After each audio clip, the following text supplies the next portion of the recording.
Hey guys, today my guest is a super talented bass house artist raised in Arizona. You may recognize her from one of her bouncy, high energy tracks released on Night Bass, or you may be catching her live streaming on Twitch on a weekly basis. Whatever the case may be, she is a force to be reckoned with, and I'm super excited to see her take the house music scene by storm. So today, please join me in welcoming Blossom to the podcast.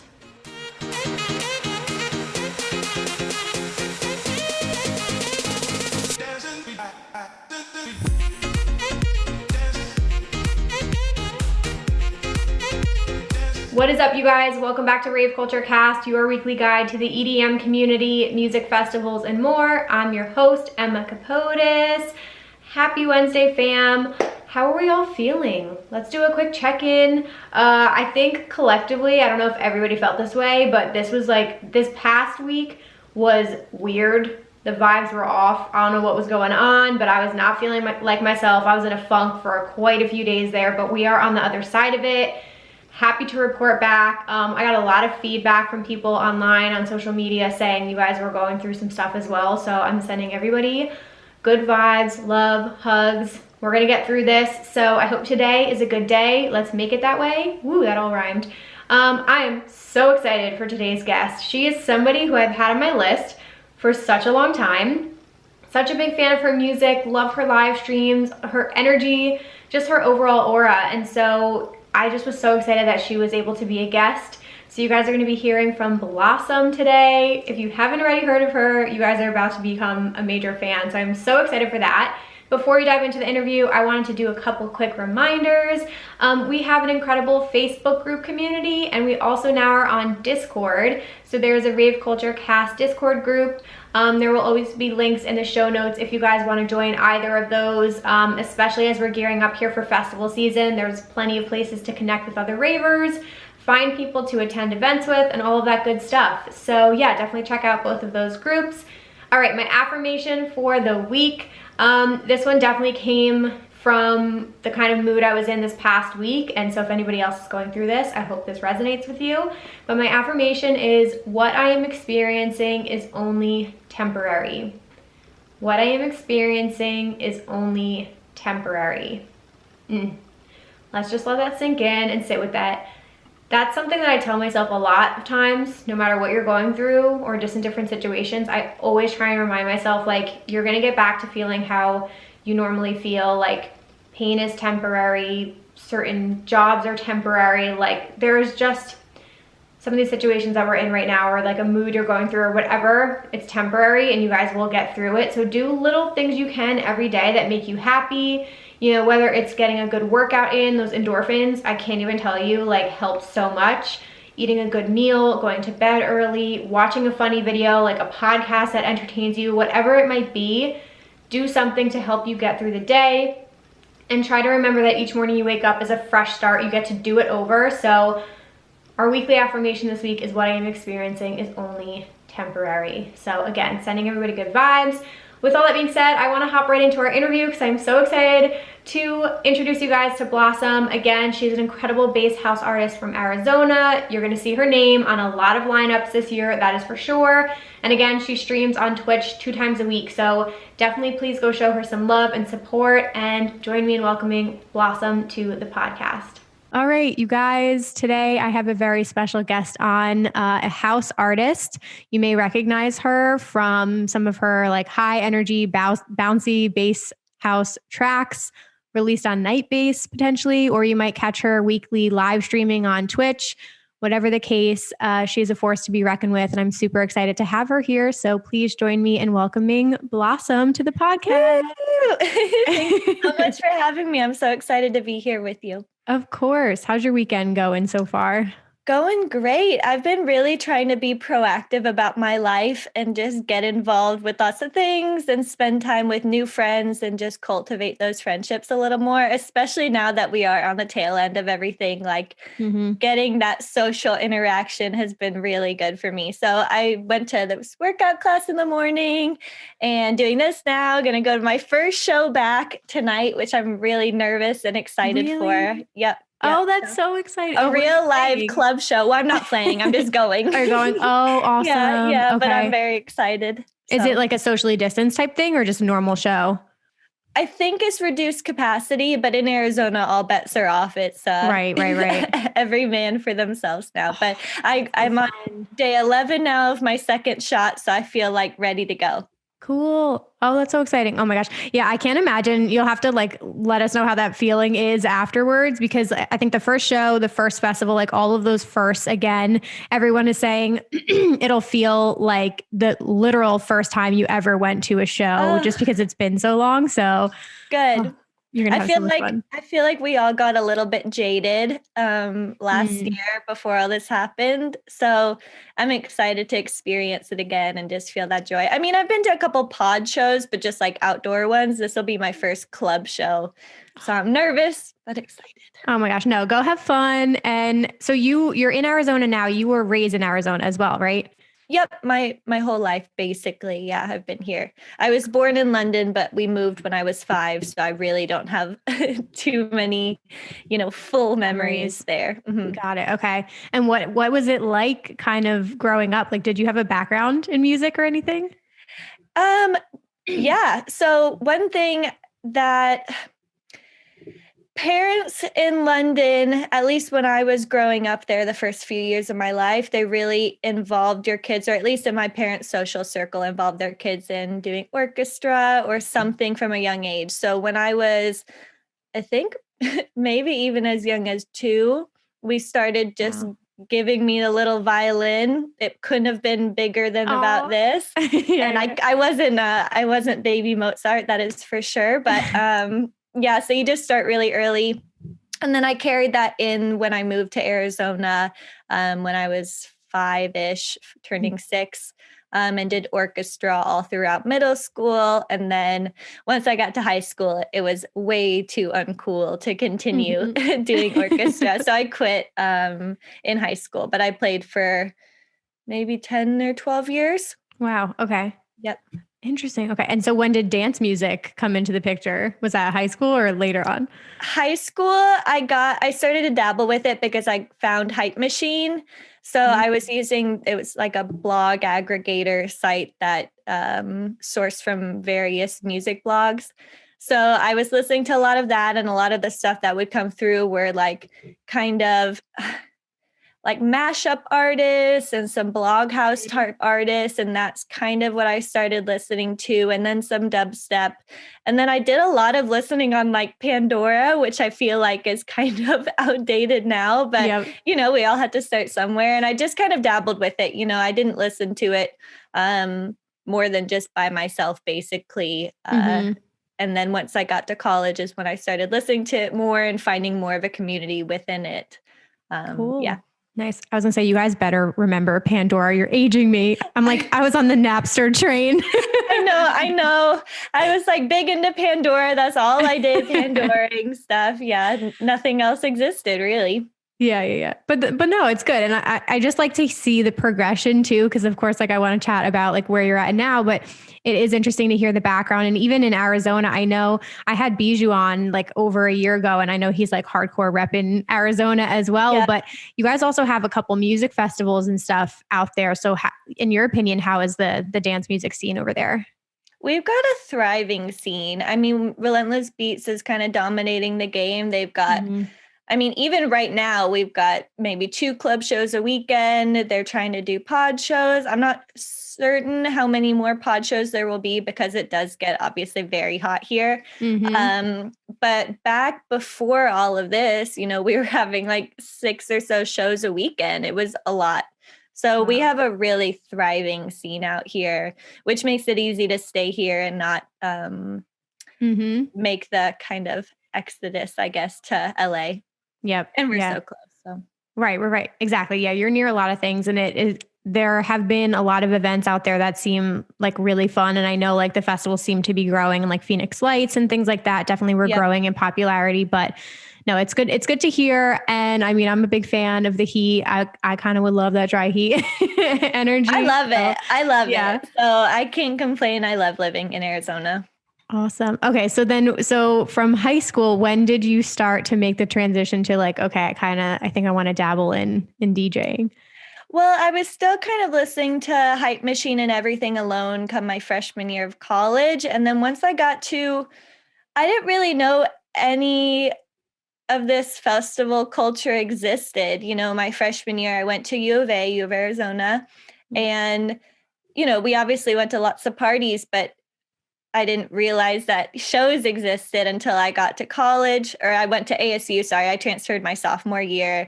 Okay. And one of the friends I made when I briefly was in a sorority, one of the friends I made while I was in the sorority, she took me to shows and I just totally fell in love with it. And we would go to kind of random raves out in random places. And I just was obsessed all of a sudden. But it was only because I kept seeing guys DJing at like frat parties. And I was hearing the music they were playing and thinking like, this is all the stuff that I listen to. Like I listen to this all the time. I couldn't believe that people were playing this stuff outside of just like my small Hype Machine Pandora's box. Yep. I don't know if that's the right application, but yeah, I didn't realize that people were even listening to this stuff. So when I went to parties and I heard it, it was like a revolution for me, Yep. I was just ready to go then. And I kind of asked around some of the guys, like, how do you do this? Like, what kind of gear do I need? And one of the guys at the parties was generous enough to share some information with me, a good controller to get. And after that, I was just like, this is what I want to do. And you became obsessed. I just like, if they were playing it, I just knew that I could do it too, 100%. I love the catalyst was like, because I can't even imagine the parties at ASCO just because of the reputation that it has. But it's interesting. I mean, even I forget who I was talking about, but I guess I didn't make a connection because I'm like 8 years out of college at this point. But people were saying like they're having a huge tech house boom. Like tech house is all they play at frat parties now. And I was like, honestly, kind of wish I was back in college if that's what they're playing now. When I was in school, the party I went to, most of the places were regular open format type DJs. But at one particular frat, I could not tell you what it was. They were playing like Future House, like old chommy stuff and just, that kind of vibe. And it just like, that was crazy for me. But yeah, now tech house has become very fratty, I guess. Yes. Well, not all tech house, but yeah, but some of the commercialized. Yeah. So was it for you when you started playing, did you know you wanted to make house music or were you dabbling like in a couple different things? I just didn't know so somewhere in between high school, my memories of this are very vague, but my mom likes to remind me all the time how many GarageBand expansion packs she bought for me. So at some point in high school, I started kind of dabbling with GarageBand and just kind of playing around with, putting some stuff together. I had kind of an interest. My older sister, she was big into the MySpace scene, and part of that was kind of like an electro kind of punk scene. I had a little bit of experience listening to that kind of stuff through the walls between our windows or our bedrooms.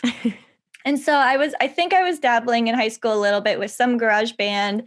And once I got to college, I had no clue what I wanted to do with my life. I changed my major like 1.5 million times. I was miserable. I just didn't know what I wanted to do. I was partying a lot, just kind of wandering hopelessly, I guess. And then once I realized that music could be an option for me, I switched my major briefly, one of my, 8 no joke majors, to a program called Digital Culture Music.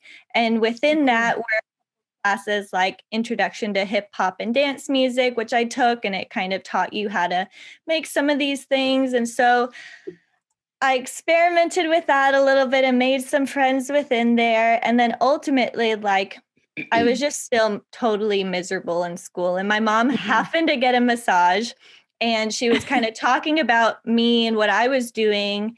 And her masseuse just happened to know that the community college near us had a dance music production kind of like course system or something. Okay. So he suggested one of the classes.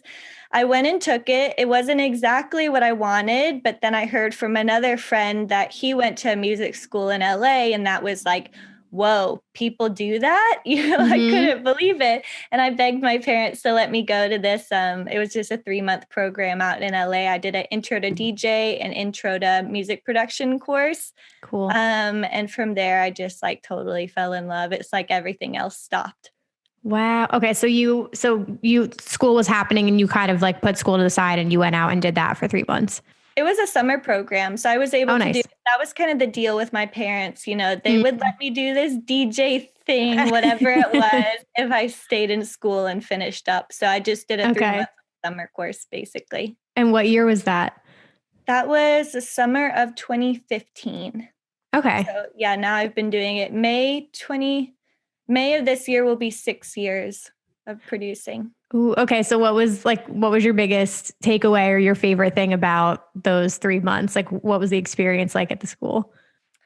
You will never get a chance to have that type of community again unless you're living in like an artist commune, basically. Just staying there from doors. My first class was at 9 a.m. to 10. And then sometimes I had a class later in the day, like it just depended on the day. But I would just stay there. I met one of my, now one of my closest friends, Chuck. He lives in China actually, but he came just for that program as well. And we would just stay from 9 a.m.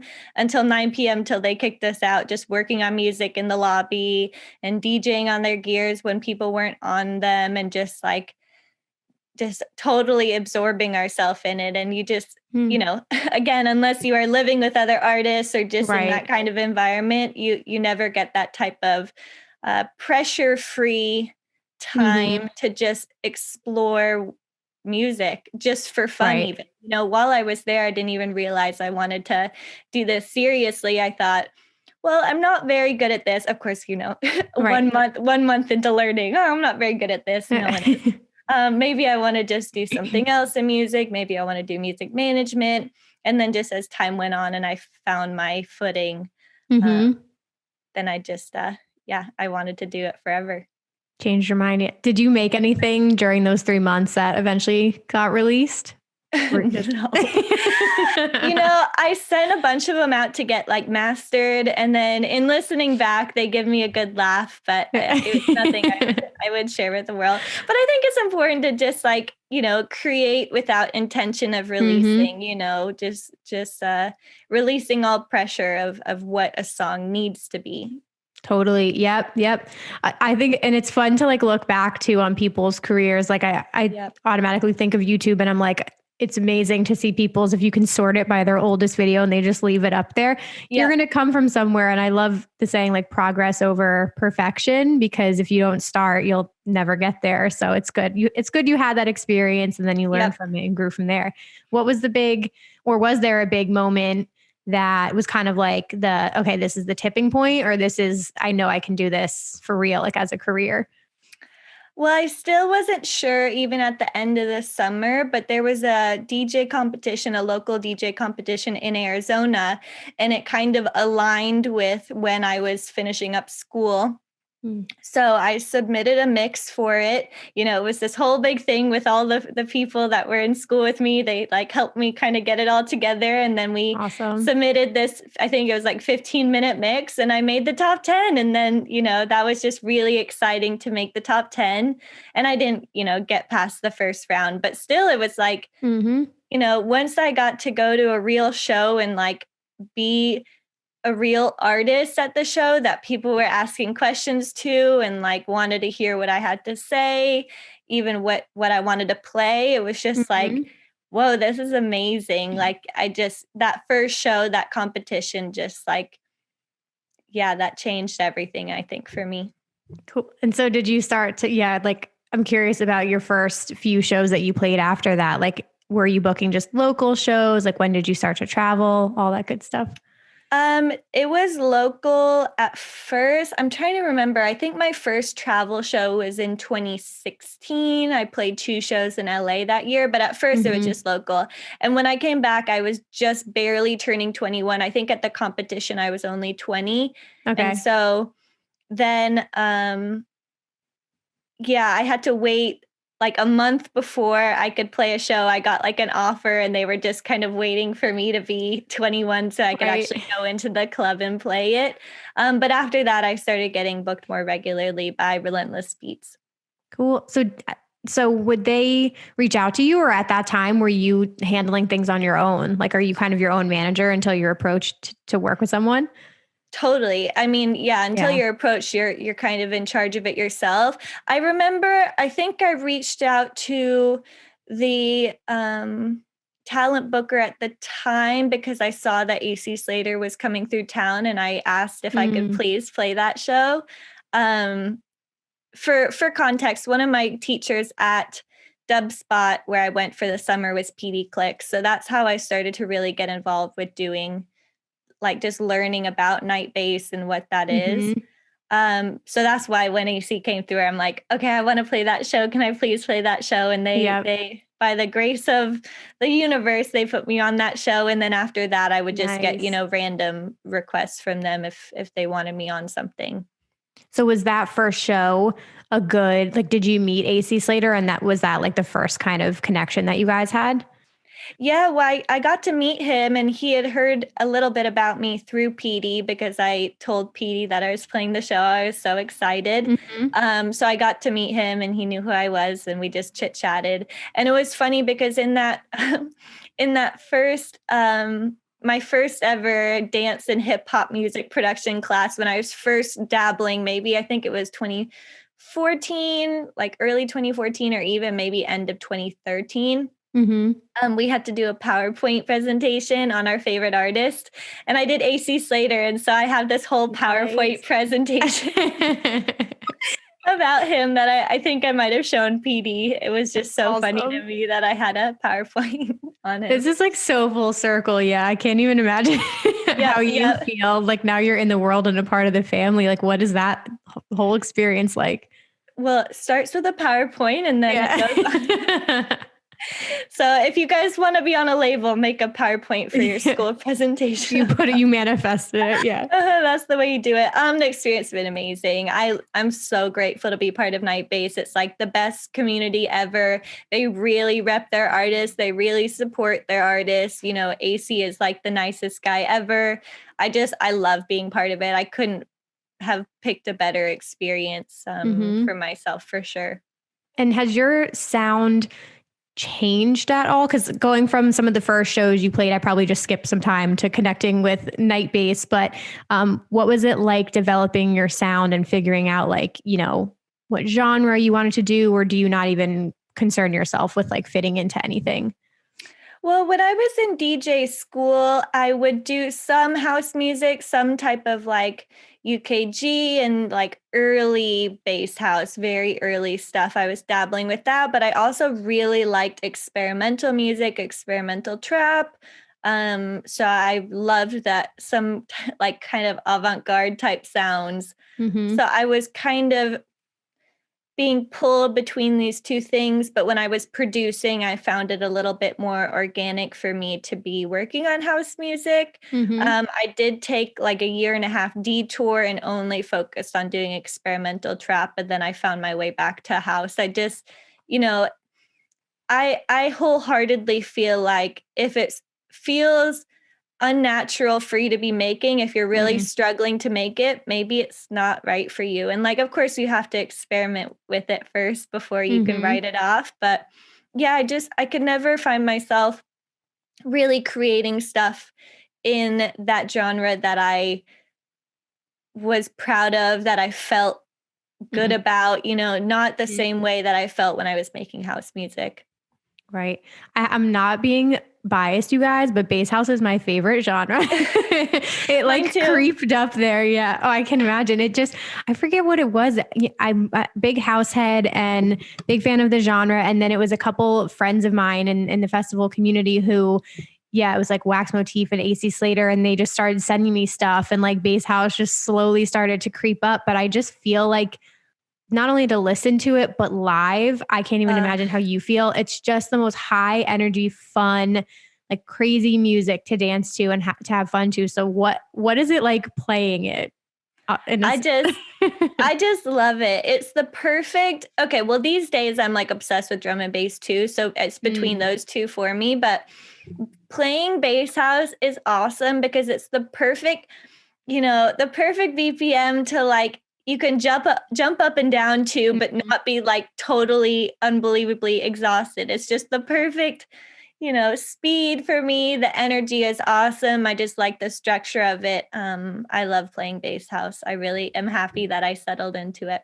Yeah. Are you totally exhausted by the end? Because you have to keep your energy up the whole time. Oh, I'm dead. Like after my set, it's all I can do to just like wobble out of there. And like, especially now that I'm doing some drum and bass, like I can't play music and not jump up and down. That's just not in me. Yep. So I put, 110% into every set I play because I just love it so much. I love DJing that I'm just like beat afterwards. I can barely function. So after my show, like, I probably do not go to after parties because I just want to like rest my legs and lay on my bed. I can imagine. Do you have a preference on like festival shows versus club, like smaller, more intimate club venues or local shows? Like any preference for you? I love performing. And so festivals are so amazing because I love getting on the booth. I love hyping up the crowd. I just love engaging in that way. And yes, I do like club shows, but festivals just like do it for me. That energy, the production, just everything about it. Like I'm looking up right now on my wall. I've got a picture of Crush from LA last year and then Decadence 2 years ago. And just both of them, I'm on the stage. And I just love it. I feel like I can really, become the best version of myself up there. Yeah, your music is totally made for a festival crowd. Yeah. What was your first festival playing your first festival experience like? Okay, so that was only a couple months after I first okay, so I played that DJ competition, and at the end of the competition, the winner got a slot on like the main stage, I think at, I'd like to say Gold Rush. And of course I didn't make it past the first round, but they still booked me for like the local stage. So that was my first ever show, only maybe 3 months after that competition. And it was so special because at that point, like the only people that were there were like my friends or like people from like college that were like, what is she doing? That were just like curious about this person I was becoming. And it was just such a fun experience to like, show off to my friends basically at the time. It wasn't any bigger than that, but it was a really special experience. And to get booked for that after not even making it close to the finals felt very like special and somewhat undeserved, but also I was very grateful for the opportunity regardless. Yeah, your hype team was still there supporting. We love to see it.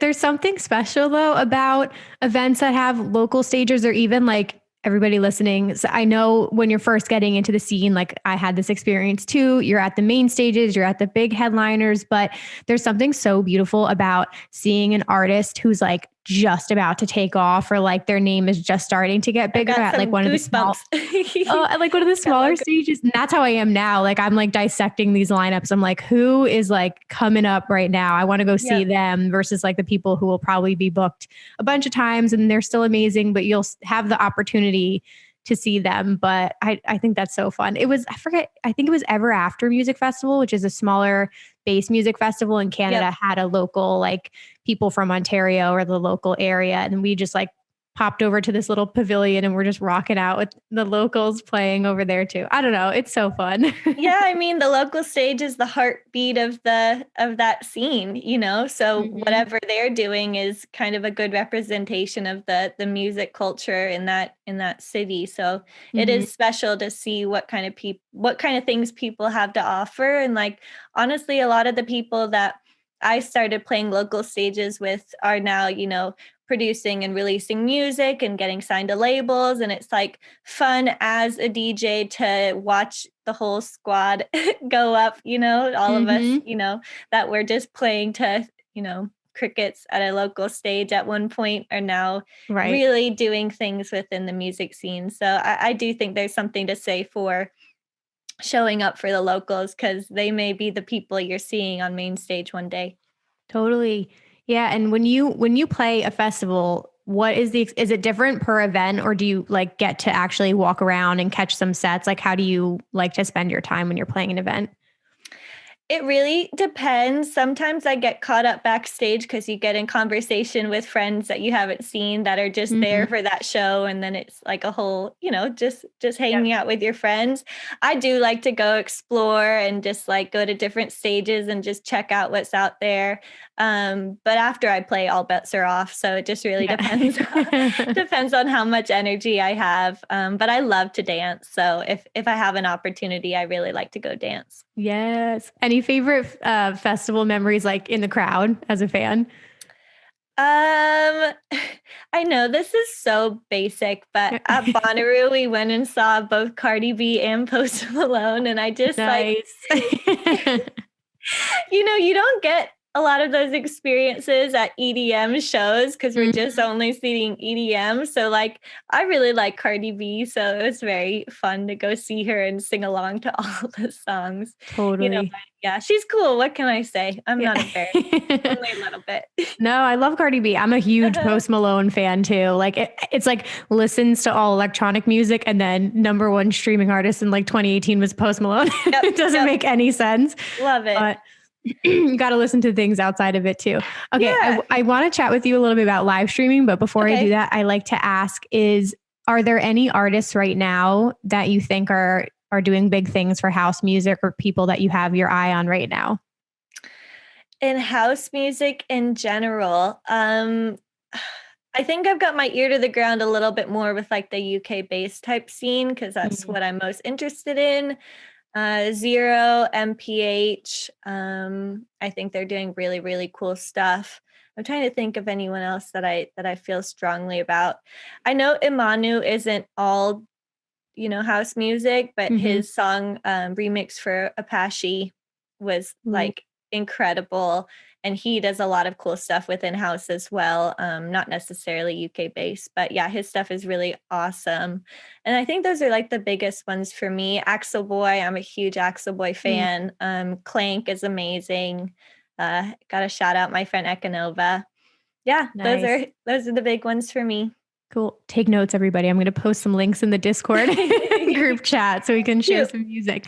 Okay. So, live streaming. I know, obviously, I can imagine how you feel about it, but I've spoken to different artists, and I feel like there's definitely some people who are in the camp of like, love it. Live streaming has done such amazing things for them. They've spent a lot of time. And then there's some artists who are like, it's just not for me. I can't get my head around it and like haven't spent any time. So for an say there's like an aspiring artist listening right now, can you sort of explain what your experience has been like, and tell them why live streaming is a good thing that you should invest your time in? Um, I love it. It's done so much for me this past year. I love DJing more than anything else in the world. I'm getting a little bit choked up. Um, and just getting at least one time a week with people that just want to see me thrive is like a really cool experience, getting to build that community with people and reach audiences that have never seen me before, have never heard of me before, may never actually see me in person because they live in a different country. I've got people in South America that watch, people in Eastern Europe that watch, like these are people that I may never see, Hmm. um, but they watch my live streams and are part of the community and like give so much to the community. It's just really special to have that thing. When you're playing shows and festivals, you are kind of a product. You go on stage, you perform, and then it's kind of over. When Hmm. you live stream, I get a chance to really connect with people and learn about them and learn like how they found me and what kind of stuff they like and just like build some friendships with people and like those are the types of people that are going to tell their friends, oh, we have to go see her, we're friends with her now after doing this. Like that's how you really build a community. So I feel very lucky to have had so much relative success live streaming because it really has done so much for me over the past year, just getting that love and support, I think. I have goosebumps for you. It's been so cool because I give you so much credit too, because I can't imagine how much work and it's a commitment and you have to keep showing up too, which I'm sure there are some days where you don't feel up to it and you still show up and do your streams and you just hit a year of streaming, right? Which is a huge Yep. milestone. Like that's crazy. Yep. So where do you find the motivation kind of like to keep going and to keep showing up every week? I think it's twice a week you do, right? Yeah, so my schedule is a little bit weird. Well, the schedule itself is Monday, Thursday, but every Monday I DJ, every Thursday it really depends. Every other week I'll do a feedback stream so people can send me their music and we'll do a review. Late this past month and a half, I've started doing guest feedback streams, so hosting a friend of mine on, which has proved to be way more difficult than I thought. Not because of them, but just technology. Yep. Very difficult to route all the audio. So I guess on the days, I don't know, it's so funny. It's like there are some friends that you're not super excited to spend time with, but then when you're there, you guys just have like the best time ever. And maybe it's just like you just didn't feel like getting out, period, but then you always have fun with them. And it's like sometimes I'm not necessarily in the mood to like get all this stuff together to stream, but when I'm there, I just love it so much. And I'm always reminded of like how grateful I am to be able to get to do this and like how much I love DJing. So it's like, yes, it is a lot of work and it's a labor of love. And I think that's the part that is sometimes overwhelming for me. Like before, like, oh, I don't want to do all the setup. But then when I'm there, I love to do it, you know? So that's awesome to hear. It shows. Helps. It definitely shows, by the way. Yeah. Like, because I do a live stream roundup every week with the Festival Insider group. And it's so funny. Like sometimes it gets hard some weeks because I do feel like it's kind of trailing off a little bit with some people. Like there were so many for a while and now I'm like, okay, it's getting harder, but I always know like you're always showing up every single week and things like that. And I have to wonder how you keep it interesting for yourself too. Like, how do you prep? How do you keep it interesting every time? Well, it is a very costly endeavor because I try to download at least like 30 or so new songs every stream. Okay. So it does take a lot of preparation. But it's nice to feel so connected with all the music that's coming out and to really feel like a true DJ, you know, with all of the tunes that I have. I've probably downloaded well over 1,000 over this past year. Yeah. Just like building up my catalog and also like, I don't know, I found it, it's fun for me as a DJ to learn what people do and do not like and to just get a better read for what people enjoy. So I've learned quite a lot over the past year about what kind of things people enjoy when it comes to a mix. And that's what keeps it exciting for me is just like, it is a challenge to do. And that's what makes it interesting is because I always have to just like, amongst other things, I've got to do a million things while I'm up there. So it can't be boring. That's for sure. You know, between DJing, luckily I prepare my playlist before, but that takes maybe 2 hours to do all the downloading and then to organize the playlist in a way that I feel like will be, you know, pleasing to the ear. And then when I'm up there, you know, interacting with everyone that's in the chat, it's like, there's no room to be bored. That is for sure. And I think that's what keeps me engaged in it because it's such, it's a very all-consuming task, but in a good way. Yeah, that's so true. Yeah, you're like wearing so many hats. And I can imagine too, you're seeing a lot of the same names. Like you said, like you've built up this community and it kind of becomes a little bit bigger than yourself. Cause I'm sure people have made friendships from being in the community and like chatting with each other every week. Like that's pretty cool. You're going to have such special like relationships after this. I'm just like, I'm so excited for the first kind of Blossom Discord Twitch meetup when we get there and we get to see each other all for the first time. It's going to be very cool because it is the same people that are showing up every week. And, you know, some people just celebrated now I've been doing it for over a year. So their 13-month, you know, subscription anniversary. We've got plenty of people in the 7 or 8 months area. And it's like, it's cool that people want to stick around and they've built these, you know, relationships with each other. And like, I don't know, I feel like I can take less credit than, you know, than anything else. Like I am just kind of the DJ and the moderator basically, but it's everyone in the chat that shows up with a good attitude and just, is willing to open up to complete strangers. It's them that makes the community so vibrant and such a joy to be a part of. Yep.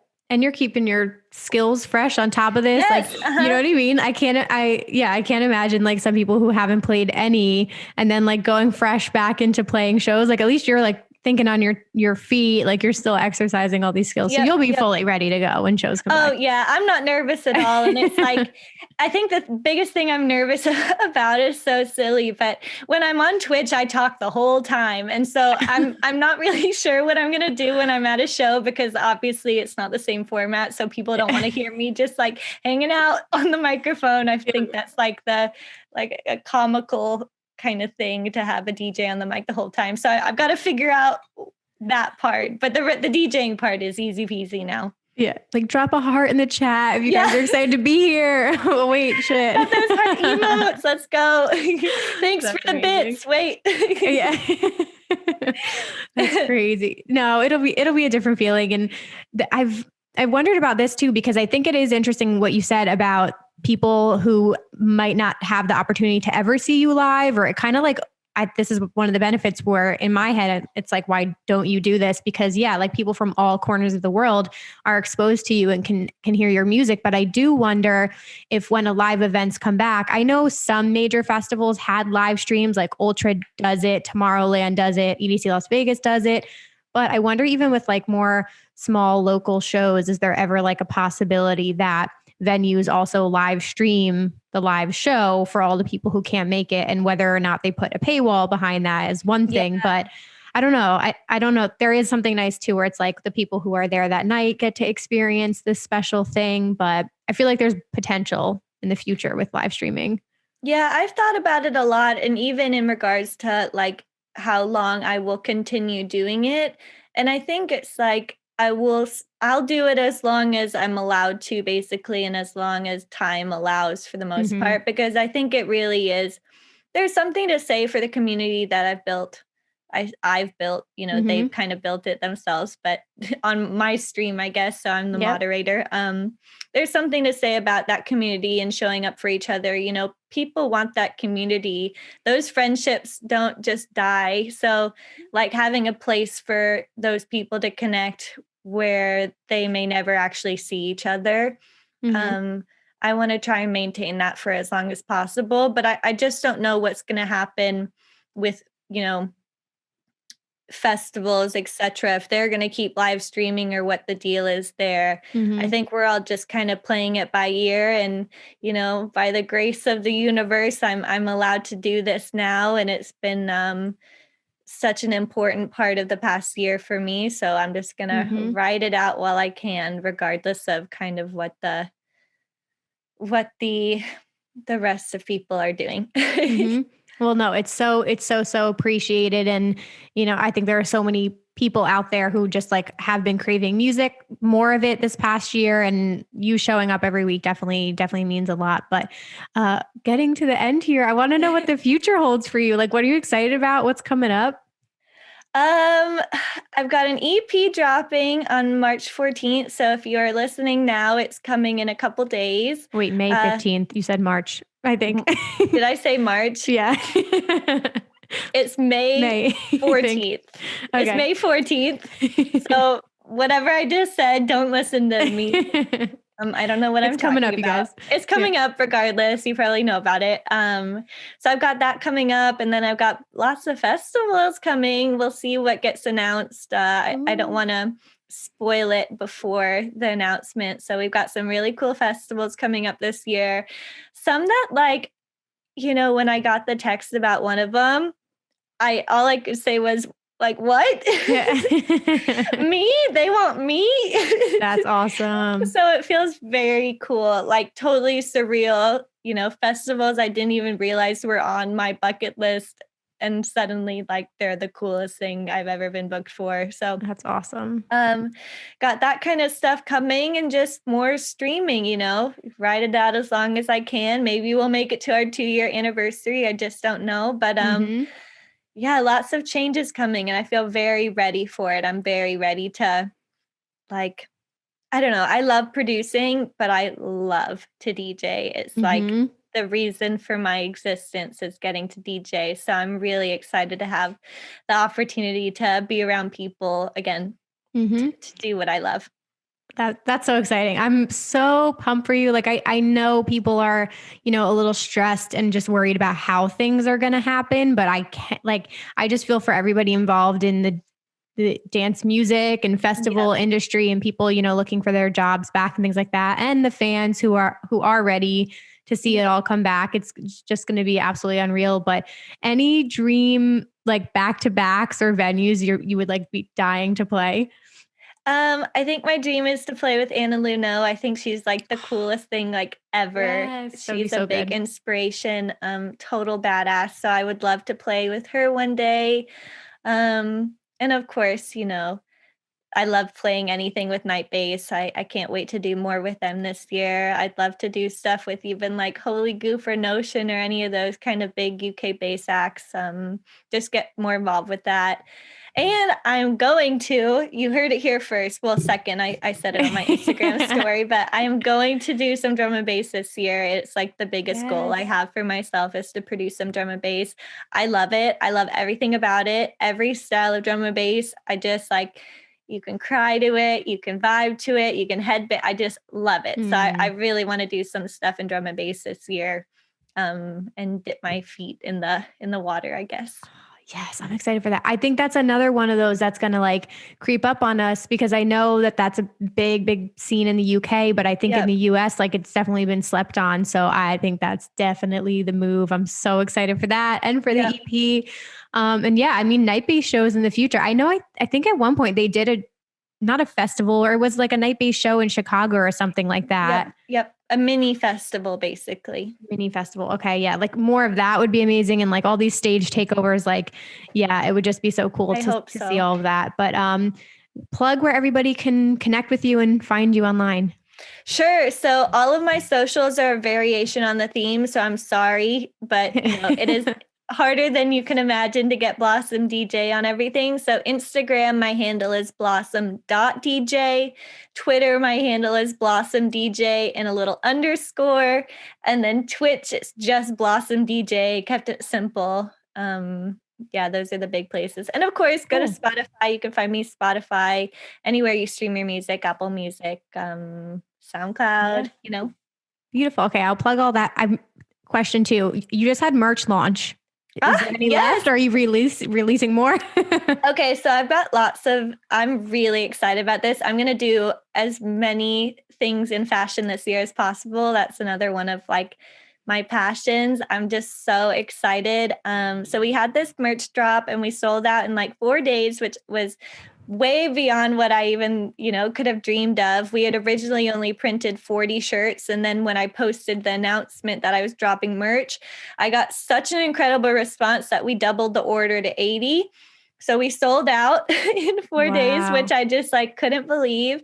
And I already have a design that I had made last year that I was going to release for festival season, that I really love. So I'm going to probably drop that. I'm hoping to do it this summer. I'm hoping to do some shirts, some bucket hats, some other items as well, some summery festival stuff. I'm working on a cool collaboration that I don't know how much more I can say, but I'm working on a collaboration line. And I just want to, keep the drops regular throughout the year and really just keep the fashion exciting and stuff that people want to wear regardless of the affiliation to me, Yep. I know. I was going to say, you just have such a good theme just in general with your name and all the things you can do. And the first line you did was so, so cute. So I'm so excited. We'll definitely, I'm number one cheerleader in your corner, like here to support in any way I can. And you rock. Oh, it was so amazing chatting with you. Blossom, hang tight. Everybody else, I will be back with some dance music news. Alrighty, you guys. I hope you enjoyed that interview with Blossom. Again, please go show her some love and support. Follow her on social media, go stream her music, and definitely check her out on Twitch. And if you see her name on a lineup, definitely catch her live. You guys do not want to miss one of her sets. She's incredible. It's going to be fun. It's going to be high energy. So that was a fangirl moment for me. I'm so excited we could connect. Okay, I want to jump into some news here because I definitely have a lot to cover. I want to start off with some really sad news. This was all over social media, but we lost Pierce Fulton. I believe it was last week. He was 28-year-old electronic producer, very well loved in the community, and unfortunately it looks like he lost his battle with mental health is what I'm reading. So sending so much love to his family and his fans and anybody whose lives he touched. It's mental health is something we've talked about here on this podcast, but it's been extremely difficult this past year, especially for people even in the dance music industry, not having shows and events and things like that. So it breaks my heart to see another young person's life lost so young. So again, I kind of touched on this at the beginning of the episode. Please guys, like, reach out to people, communicate, talk it out, like, to anybody. Again, we have a Rave Culture Cast community here, so please, you know, if you're struggling, get help, talk to somebody. I'm actually about to go into therapy, so we're gonna try that out and see how that goes. But yeah, definitely do not be afraid to speak up, and we're all going through things together, and your life is so important. So I just wanted to say that. So that was some really sad news we had in the community. Going into some festival lineups, that feels really awkward to do that, but just a bunch of festival lineups, you guys. Freaky Deakies is out, which is a Halloween event in Texas. That's pretty stacked. That's very bass heavy if you guys are interested. We also have Amf Festival, which takes place in Amsterdam in October. That lineup was revealed. You've got Armin van Buuren, Brennan Hart, David Guetta, Tiesto, Timmy Trumpet, and Topic, and Afrojack back-to-back Nicky Romero. Huge event. You also got Governor's Ball, which is moved to September. It's the 24th to the 26th. This is always a pretty eclectic lineup. This is actually the 10th anniversary, but you've got a lot of hip hop, you have some dance music, you have bands, all that good stuff. Some notable headliners are Billie Eilish, Post Malone, love those two. You have A$AP Rocky, J Balvin. Dance music wise, you have Rufus Du Sol on Friday, which is really exciting. Oh, Arizona's on here. Meg Thee Stallion, 21 Savage, Ellie Goulding, Young Thug.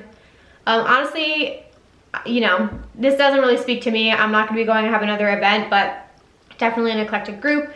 You also have a Holy Shipwrecked lineup. I just did a review on my YouTube channel if you guys want to hear some artist recommendations, but this is like up my alley. This is house and techno and a little bit of bass music, but this lineup is speaking to me. So excited. Holy Shipwrecked is going to be December 3rd through the 7th, and it's an all-inclusive takeover in the Riviera Maya in Mexico. So fun. So that's a really cool event.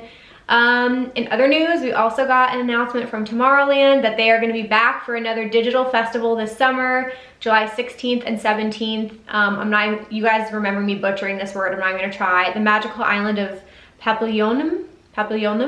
I hope that was good, I don't know. But that's going to be back. That event was incredible. You have to buy tickets to it, but it's this whole virtual like island, and you can click around, and all the the sets are pre-recorded, but they're so cool. The visuals are amazing.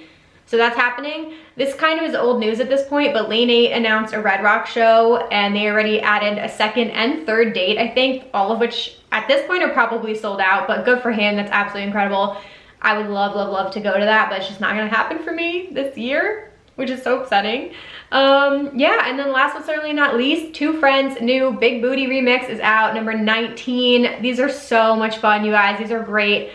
Just party vibe mixes, and I don't even know how many they do a year, maybe 1 or 2 a year, but go hop on that. All right, you guys, so that brings us to the end of today's episode. Thank you for listening. I hope you enjoyed meeting Blossom today, and if you guys are loving this podcast, a couple ways you can help out is by sharing this to your Instagram stories and tagging at raveculturecast, or sharing a link with a friend today. Any way you can spread the word about Rave Culture Cast is very much appreciated.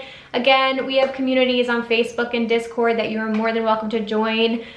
So excited about those. And last but certainly not least, we have a new merch line. My Plur mini collection is out, so if you guys want to pick anything up, that would be amazing. Tag me in your photos. I see you guys sending them in, and it's so cool to see you guys getting some of these items. A lot of them are white, and I'm seeing some tie-dye happening, which is so cool. So I appreciate the support so much. And yes, thank you guys so much for listening. I will be back with an incredible interview next week. You guys do not want to miss this one. Very, very excited about it. Very informational. It's gonna be a little bit longer. We're gonna be talking about substance use and the dance music scene, so stay tuned next Wednesday for that episode. And with that being said, have an incredible week, and I'll see you next Wednesday. Bye, guys.